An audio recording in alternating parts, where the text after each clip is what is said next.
চশমা museum, a house of world class, জলট্যাক মোড়, বহরমপুর মডার্ন হোটেলের সামনে। দীর্ঘদিন ধরে বহরমপুর পৌরসভার 22 নম্বর ওয়ার্ডের সুভাষপল্লী এলাকায় রাস্তার বেহাল অবস্থা এবং জল নিষ্কাশনের উপযুক্ত ব্যবস্থা না থাকায় চরম সমস্যার মুখে পড়তে হচ্ছিল স্থানীয় বাসিন্দাদের। বর্ষার সময় জল জমে থাকা, চলাচলের অসুবিধা এবং পানীয় জলের সমস্যা দীর্ঘদিন ধরে ভুগছিলেন এলাকার সাধারণ মানুষ। অবশেষে সেই সমস্যার সমাধানে উদ্যোগ নেওয়া হয়েছে। বহরমপুর পৌরসভার 22 নম্বর ওয়ার্ডের কাউন্সিলর দেবাশিস গোয়ালা জানান, আমার পাড়া আমার সমাধান কর্মসূচির মাধ্যমে এলাকার এই দীর্ঘদিনের সমস্যার সমাধানে রাস্তা সংস্কার, ড্রেন নির্মাণ এবং পানীয় জলের ব্যবস্থা করার কাজ শুরু হয়েছে। অন্যদিকে এই কাজের কৃতিত্ব নিয়ে ভিন্ন দাবি তুলেছেন বহরমপুর বিজেপির মণ্ডল এক নেতা মনোজ সাহা। আমরা ড্রেনের জন্য সমস্যায় ছিলাম, জলের পাইপ ছিল না। তো এটা অনেকদিন পরে শুরু হলো, দেবাশিস গোয়ালার অনুমোদনায়। আমরা খুব উপকৃত। পাইপলাইন ঢুকেছে, জলের পাইপলাইন। আমাদের এটা 22 নম্বর ওয়ার্ড, আর রাস্তাটাও, ড্রেনটা, সব সমস্যাগুলোই সমাধান হলো। জানিয়েছিলাম, আমরা গিয়েছিলাম, রীতিমতো মিটিংয়ে ডাকা হয়েছিল, সেখানে গিয়েছিলাম, আমাদের সমস্যা বলেছিলাম। সমস্যা শোনার পরে কাজ শুরু করেছে, আমাদের কাজগুলো হচ্ছে, সমস্যাগুলো সমাধান করছে। আমরা অনেক উপকৃত এই কাজটা, সমস্যা সমাধান করা। এটা 22 নম্বর ওয়ার্ড। আমাদের এখানে ওই রাস্তার কাজ হচ্ছে, রাস্তা এবং ড্রেন কাজটা হবে। এই জন্য আমরা খুব আনন্দিত। রাস্তার ড্রেনের জন্য খুবই অসুবিধা হতো আমাদের। এই আমাদের সোনু গোয়ালা, ও এই কাজটা করছে, আর খুব আনন্দিত হয়েছে। আমরা জানিয়েছিলাম নম্বর ওয়ার্ড, এখানে আমার 10 বছর বাস করা হয়ে গেল। তো এখানকার রাস্তাঘাট, মানে ড্রেনের অবস্থা খুব খারাপ ছিল। তো আমাদের 22 নম্বর ওয়ার্ডের চেয়ারম্যান, এই কাউন্সিলর সোনুদাকে অসংখ্য ধন্যবাদ। আর আমাদের মিউনিসিপ্যালিটির চেয়ারম্যান আরুগোপালজি মুখার্জি বাবুকে অসংখ্য ধন্যবাদ। কারণ আমরা এই ড্রেনের সমস্যাটা, রাস্তাঘাটের সমস্যাটা জানিয়েছিলাম, ওনারা এসে যথাসাধ্য চেষ্টা করে রাস্তাঘাট ঠিক করে দিন। সুভাষপল্লীতে যে রাস্তাটা হচ্ছে, সেটা ওখানকার এলাকাবাসীর অনেক দিনের দাবি ছিল যে আমরা দীর্ঘকাল যাবৎ আমরা উপেক্ষিত হয়ে আছি, আমাদের অনেকে দেখাশোনা করেন না। তো আমাদের মাননীয় সুব্রত মৈত্র বিধায়ক যিনি আছেন, 72 বহরমপুর বিধানসভার বিধায়ক, উনি এসছিলেন এর মধ্যে 1 মাস আগে। ওনাকে পাড়ার যারা বাসিন্দা তারা একটা আবেদন রেখেছিলেন যে আমাদের যদি রাস্তাটা একটু করা হয়। আমাদের মাননীয় বিধায়ক যথাসাধ্য চেষ্টা করেছেন।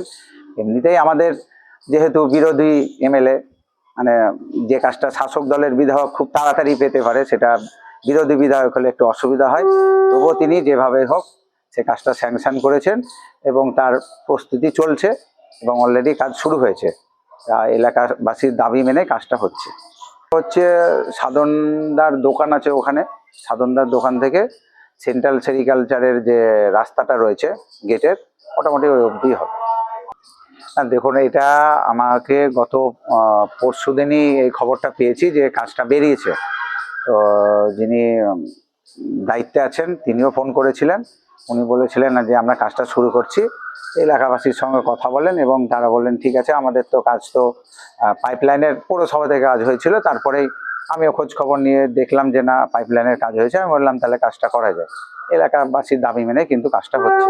দাবি তো করা যায়, কিন্তু দাবি আর বাস্তবতার মধ্যে অনেক সময় তফাৎ থাকে। এবার যারা দাবি করছেন তারা দাবি করতেই পারেন। আমার নাম মনোজ শাহ, আমি বহরমপুর মন্ডল 1-এর সভাপতি বিজেপি। তখন থেকে ওটা শুরু হয়েছে, আজ থেকে প্রায় আমার 22 সালে আমি ভোটে দাঁড়িয়েছিলাম পৌরসভা। তারপর থেকে একটা আশা ওনাদের, রাস্তা মোটামুটি ছিল। তারপর রাস্তা ধরুন মোটামুটি বলতে কি ভাঙাই রাস্তা, আস্তে আস্তে আরো ভেঙেছে। এবার ওখানে পাইপলাইন নেই। ওখান থেকে আমাদের সুভাষপল্লী পর্যন্ত, সুভাষপল্লী আমাদের ওখান থেকে যদি সুভাষপল্লী পর্যন্ত যান, না হলেও 1.5 কিলোমিটার ধরুন, মানে শেষ পর্যন্ত, কিছুটা বাদ দিয়ে, রেল লাইনের ধার পর্যন্ত না, কিছুটা উপর পর্যন্ত ওনাদের দাবি ছিল রাস্তা। তো আমরা সুভাষপল্লীতে রাস্তা করতে পারবো না, যেহেতু NH এর জায়গা। ভালো কথা, তাও আমরা চেষ্টা করেছি। পাইপলাইনের কথা বলতে জলের প্রচুর সমস্যা ওখানে।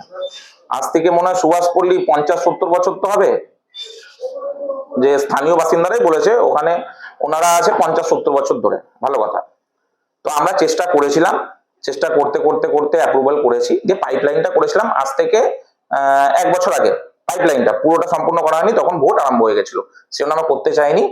এখন আমাদের পুরোপুরি অ্যাপ্রুভাল করে মানে সাংশন করে রাস্তা প্লাস পাইপলাইন কল বসানো সবকিছু আমাদের অ্যাপ্রুভাল করে করা হয়েছে পাড়ার সমাধান থেকে।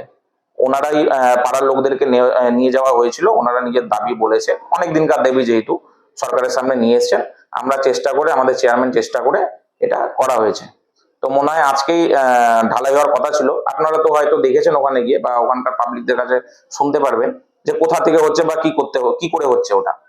তো প্রচুর চেষ্টা করে আমি ওই জায়গাটা নিয়ে আসতে পেরেছি, বুঝাতে পেরেছি, নিয়ে আসতে পেরেছি। কাজটা সম্পূর্ণ মনে হয় ওখানে বালি পাথরও ফেলা হয়েছে, আজকেই হতো, আজকে হয়নি, কেউ কোনো কারণে হয়তো হয়নি, কালকে সকালবেলায় হয়তো ভোর থেকে শুরু হবে, ওটা করে দেবে যেহেতু পুরোনো কাজ। আর কালকে থেকে কি 7 দিন আগে থেকে শুরু হয়েছে, খোঁড়াখুড়ি সোলিং করা সবই হয়ে গেছে, শুধু ঢালাইটা বাকি আছে। ঢালাইটা কালকেই হয়ে যাবে, সকাল বলতে 12টা-1টার মধ্যে কমপ্লিট হয়ে যাবে।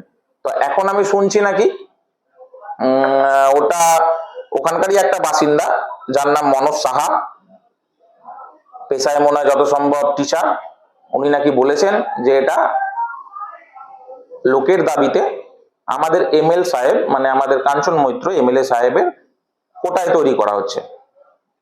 এর আগে একটা ছোট্ট ড্রেন ভেঙেছিল, ছোট্ট, বেশি না, ওখান থেকে পেছনের দিকে যখন যাবেন সামনে এসেন বাচ্চা দেখবেন একটা মন্দির আছে, দুর্গা মন্দির, ওখানে একটা ড্রেন ভেঙেছিল, স্ল্যাব বসানোর কথা ছিল। প্রায় ওই জায়গাটা না হলেও ধরুন 30-35 দিন ধরে ভেঙেছিল।